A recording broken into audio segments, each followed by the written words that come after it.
Online প্ল্যাটফর্মে থাকলে সেটা অনলাইনে হয়, সবাই জানে, আরো 10 জন মানুষ জানে। বাট এই যে কথাটা, এটা কি আদৌ সম্ভব? বা তুমি কি মনে করো এটা আমি বললেই আমার হাজবেন্ড সেটা করবে, যে হ্যাঁ আমার সংসার থেকে আমাকে বাদ দিয়ে তারপর হচ্ছে ওকে নিয়ে থাকবে? এটা কি কখনোই সম্ভব? বা এটা কি ওর নিজে ওই কথাটা বললো কিভাবে, ওর কিভাবে বুঝলো যে এটা সম্ভব হবে? বা তারপরে আমি আহাতকে বুঝাইয়া পাঠাবো ওকে আনার জন্য? আমি এত নির্লজ্জ যে আমি এখন আখিকে রিকোয়েস্ট করবো যে প্লিজ না, তুই আমাকে মেনে নিয়েই থাক, আমার কোনো সেলফ রেসপেক্ট নাই। আমি এত কিছুর পরও ওর সাথে কথা বলছি, সেটা নিয়েও আমি আয়াসের জন্য কল দিতাম, সেটা নিয়েও কত প্রাউডলি হচ্ছে আমাকে অপমান করে গেছে যে ওই তো আমাকে কল দেয়। দেই না এখন আয়াসের জন্য কল, তো কি হয়েছে? কোনো পোস্টও দেই না, তো কি হয়েছে? হ্যাঁ, ও আলিশাকে নিয়ে পোস্ট দিতেই পারে, কারণ আমি কখনোই কোথাও বলি না এই যে ও আলিশার কিছু হয় না, বাট আলিশা ওর কিছু হয় না, এটাও আমি কোথাও বলি না, আমি বলবো না, কারণ আমি ওর মতো না, আমি কোনো কিছু ভুলে যাই না।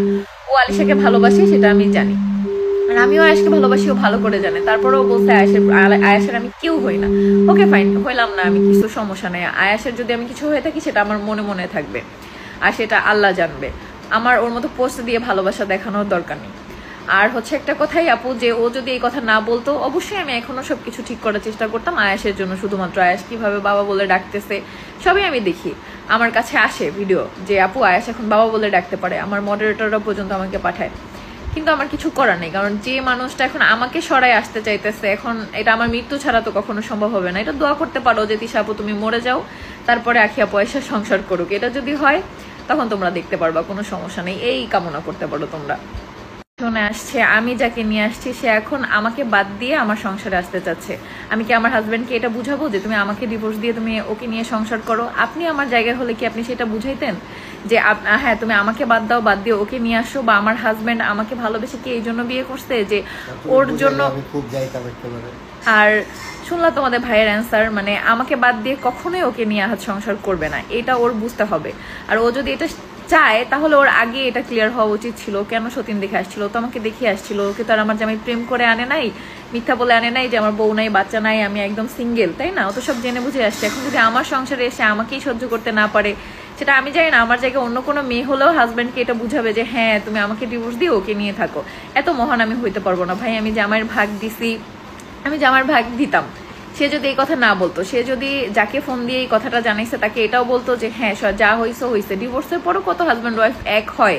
হ্যাঁ যা বলছে, আমার ফ্যামিলি নিয়ে এত কিছু বলছে, আমরাও ওকে অনেক কিছু বলছি, রাগারাগি হলে এরকম অনেক কিছু হয়। কিন্তু সেটা হয় কি যে বাসার মধ্যে, অনলাইন প্ল্যাটফর্মে না থাকলে বাসার মধ্যে চিল্লাচিল্লি হয়, অনলাইন প্ল্যাটফর্মে থাকলে সেটা অনলাইনে হয়, সবাই জানে, আরো 10 জন মানুষ জানে।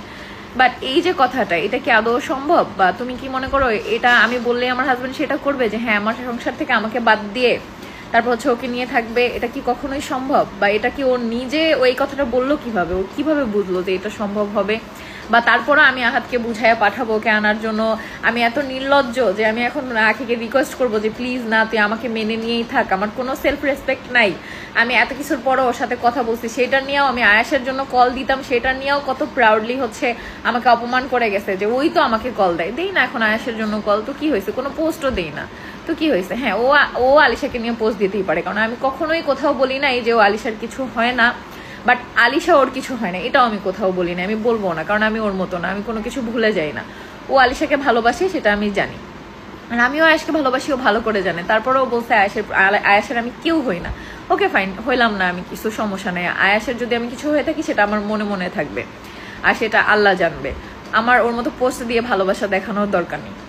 আর হচ্ছে একটা কথাই আপু, যে ও যদি এই কথা না বলতো, অবশ্যই আমি এখনো সবকিছু ঠিক করার চেষ্টা করতাম আয়াসের জন্য। শুধুমাত্র আয়াস কিভাবে বাবা বলে ডাকতেছে সবই আমি দেখি, আমার কাছে আসে ভিডিও যে আপু আয়াস এখন বাবা বলে ডাকতে পারে, আমার মডারেটররা পর্যন্ত আমাকে পাঠায়। কিন্তু আমার কিছু করার নেই, কারণ যে মানুষটা এখন আমাকে সরাই আসতে চাইতেছে, এখন এটা আমার মৃত্যু ছাড়া তো কখনো সম্ভব হবে না। এটা দোয়া করতে পারো যে তিশা আপু তুমি মরে যাও, তারপরে আখিয়া পয়সা সংসার করুক, এটা যদি হয় তখন তোমরা দেখতে পারবা, কোনো সমস্যা নেই, এই কামনা করতে পারো তোমরা।